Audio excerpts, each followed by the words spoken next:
Potter. You're all evil.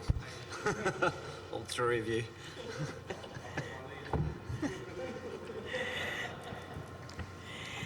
Okay, good afternoon, everyone. We are now starting our press conference, Team Australia, and I'd like to welcome Coach Alan. Is that right, the pronunciation? Close, very close, yeah. Okay. And player Elise, thanks for being here. I'll ask everybody to turn off the cell phones at this moment so we don't have any noise during our activity. And I'll start with the first question as a general question, and whoever wants to make a question, please raise your hand and the microphone will go to you. So my question goes to both of you, coach and the player. Can you share with us your expectations for tomorrow's match against Brazil? I think it's going to be a very exciting encounter, both very attacking minded teams. So I think there's going to be a little bit of flair and a lot of excitement surrounding the game, and I think there's going to be a lot of positive football played on the field. So I think it's going to be a great game to not only take part in but also watch. Yeah, good answer. I have to agree with that. Obviously, it'll be a very tough game. We know that Brazil have won all their games so far, so we know we're coming up against a top team in the world, and we know we've already played three of those, so we just can't wait to get out on the field and show that we can compete with the best teams in the world. Thank you. Next question over here, please. Yeah, one for Elise. How important do you think your role is going to be, especially if Marta plays on the wing and cuts inside? Obviously, you'll be the second person, or hopefully the second person to come up against her. Is that going to sort of stop you moving forward? I mean, what's your game plan going to be? Yeah, my role will be a little bit different in this game. I mean, they do play three in the midfield, so we haven't really faced three in the midfield yet. We've played more of a traditional 4-4-2 against our opponents. So I think my role will change, but at the same time, I'm there to protect my back line, and that's going to be my main focus of the game. Next, let's go with him and then. Thank you. Thanks, Vitor Sobral from SBS. Alan, this one's for you. Are you going to make any specific changes to your starting lineup for the match against Brazil? We've still got one training session to do straight after here, so again, I don't really know 100% until we get through that session. There's a couple of players who are nursing some wounds after the last game, so they'll have to get through this session to see whether they're match fit for tomorrow. So again, it's one player out, and then it could be a jigsaw puzzle to fill in the gaps. So really, I don't really know who's starting yet until we get through the session. But there's a possibility of putting a couple of fresh players in just to freshen the team up. We've played three tough games, so it's it's possible that there'll be one or two new players in the team. For Elise, what do you think will be the advantage of your team against Brazil for this game? Our speed, I think. I think we're a very dynamic team, and I think that the Brazilians may have a little bit of a weakness in their back line in terms of pace. So if we can exploit that, I think we'll end up with a really good result.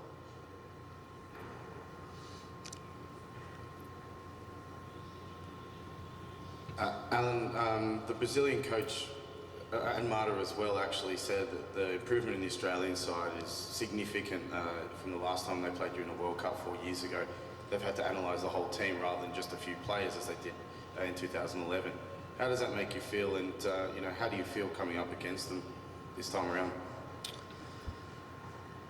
Yeah, I'm not really too bothered what other people think about us, whether it's good or bad.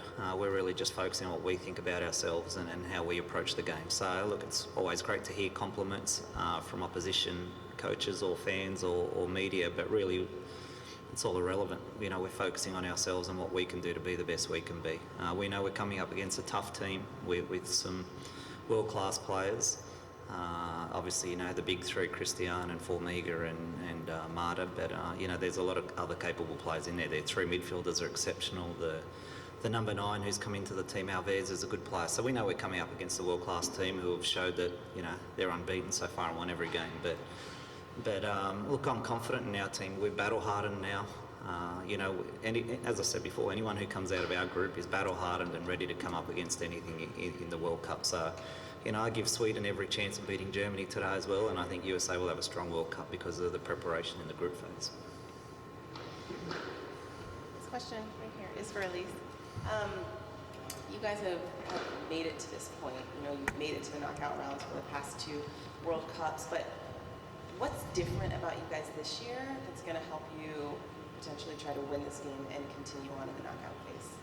Yeah, like Stadge said, I think we're battle hardened. We've faced 3 really tough opponents in our group stages, and we've come out looking better from it, and we're building in confidence. And I think that's the main thing that we've developed over the last 5 months. It's just that level of belief and that confidence within the team that we can compete on any given day against any top nation. And I think that's a massive change that's happened within our team.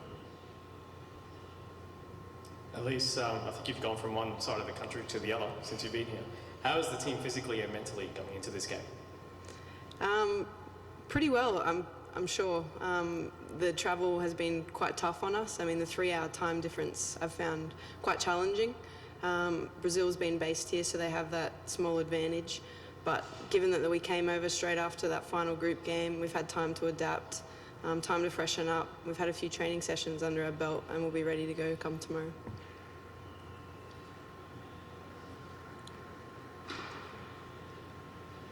Elise, I know it's been said a lot that essentially your knockout started in your opening game because of how tough your group was. But how do you feel differently? Do you feel any different rather coming into this stage than you did in the group stage? I think I actually feel more confident, a little bit less nervous. I mean, thinking back to the US game, there was a lot of nerves around the game. It was our first World Cup game. We were a little bit really unsure if you can compete against the world's best. Now that we've done that, we know that we have a good squad. We can play a good brand of football. So I think we've grown in confidence since the group games, and we're taking that into this knockout round. Elise, just with regards to the stadium, you played in Winnipeg, which felt like a real football stadium. Edmonton, I suppose, again. This one here looks more like a W League type stadium. Is that going to play anything on your mind or anything like that? It's a lot different to the other 2. Yeah, I don't think it really affects what we think as players. It might bring a different atmosphere to the game, but in terms of what we do on the pitch, it's what we do on the pitch, no matter if there's anybody watching, if there's 20,000 people watching, if there's 2 people watching. At the end of the day, it's 90 minutes of football, and it never really crosses our mind.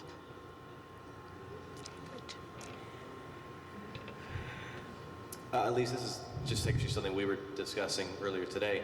Wondering if you talk about the transition from left back to center mid, mentally as much as anything else, and the way that you see the field and having to view things in 360 degrees. I mean, how long did that process take you, and how different is sort of the mental side of playing that position from what you were doing 4 years ago?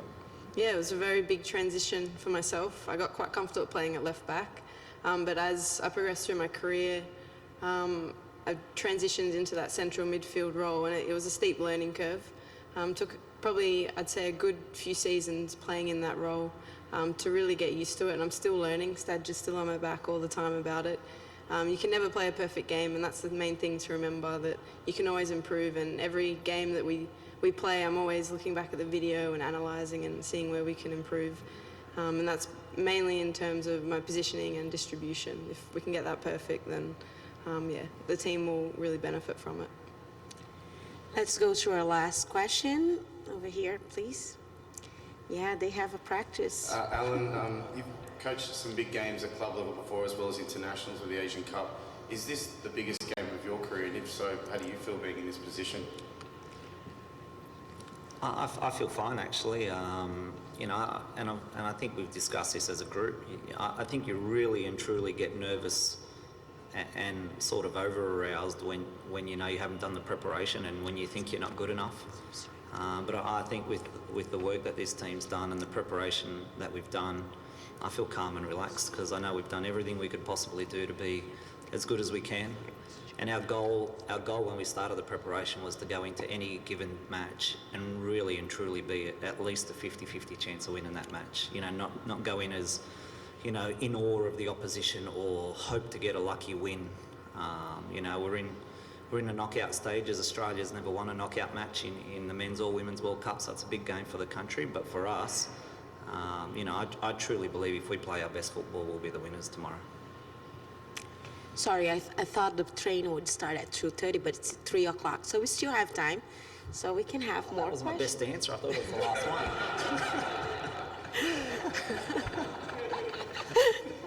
Next question over there. Hi, can I ask if you're aware of a rising in women's football's profile as a result of what's happening here back in Australia, and also what kind of support are you getting from Australia? Look, we've had great support up from the leaders of our country. We had a function with our Governor General, who's the highest representative in our country, and he sent us messages. We had a farewell function with him as well before we left, but yeah, he's been very complimentary. But it goes all the way down from official organisations and political organisations to the media support that we have here. To some of my friends back home have said that their 10-year-old daughters are now kicking a ball against the wall when they get home every afternoon. So it's gone to all levels, and hopefully, we do even better and get even more support. I know that Australians love a winner, so if we can keep progressing, I'm sure it'll take the game forward a lot more steps, and hopefully even encourage FFA to. I know that we are bidding for the 2023 World Cup, so I see these as massive turning points in our code and in our culture to bring football to be the #1 sport in our country. You mentioned, Elisa, that it will not be different because it's a smaller stadium, smaller venue. But do you think the spectator, the crowd will be more behind you than Brazil? And when you walk in Moncton during between practices, what was your feeling of? Were people going to you, talking to you, or did you any contact with the people here? Yeah, I've had a lot of contact with the public out there, and they're very supportive of the Australians. I'm not sure which way the public will sway. I hope they choose Australia, especially. It's really important to have that support within the crowd. We've got a few spectators that have come over with us, so we will have a core group of supporters in there. But who would know whether the crowd do support Brazil or Australia? At the end of the day, it doesn't matter, because you look at what we did in the first game, where the crowd was probably 90% American, and actually that's probably generous. It was probably 99% American and 1% Australian. And I think it just inspires you even more if the crowd is against you. We can rise to that occasion.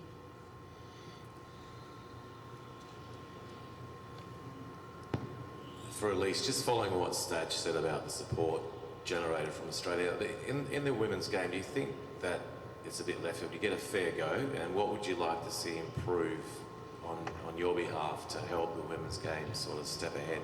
Conditions, pay, etc. Yeah, it's a tough question. We'd always like more support for women's sport in Australia. There's so many different codes of sport that we can play in Australia. I think that's where we fall down. And to put football as a priority, not only in men's sport, but also women's sport, is tough. And for the future, I hope that happens. Once we become one of the top 1 or 2 nations in the world, I can really see that happening. And I think to enable that, we have to win something, and that all starts here. Maybe I'm going back a little bit to the game tomorrow, but what are your impressions on how the team feels facing a player as big as Marta and what she has done for women's football, and how to use it on your favor? Yeah, we're Australian, we love a challenge. So we've faced many big names so far in the tournament, and it's just another one to tick off the list, really. We know what she's capable of. She's extremely talented, very dangerous. But with that means we know her strengths and her weaknesses. So she's a well-known player, and hopefully we can use that to our advantage. Elise, what are you looking to do in the first 15 minutes of the game? How do we know that you guys are going to get off to a good start? What would we see on the field? I think we've started every game fantastically so far. So it's not how we start a game, it's how to maintain our start. That's the key focus for the game ahead. I don't think we can be too concerned about our first 15 minutes, because so far we've produced really good performances. Do we have any other questions? Here. Coach, how does the way you have to think about the game change now that the game has to come to a result?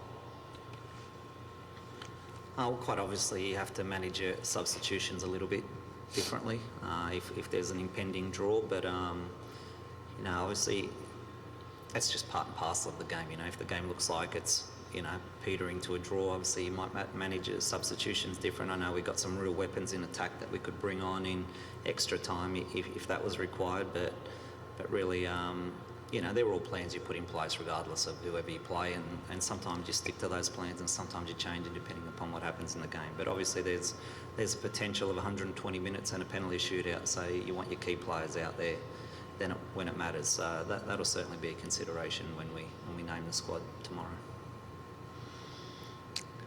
Okay, so now we are over with our press conference, Team Australia, and I'd like to wish good luck to you guys tomorrow, and thank you all for being here. Thank you.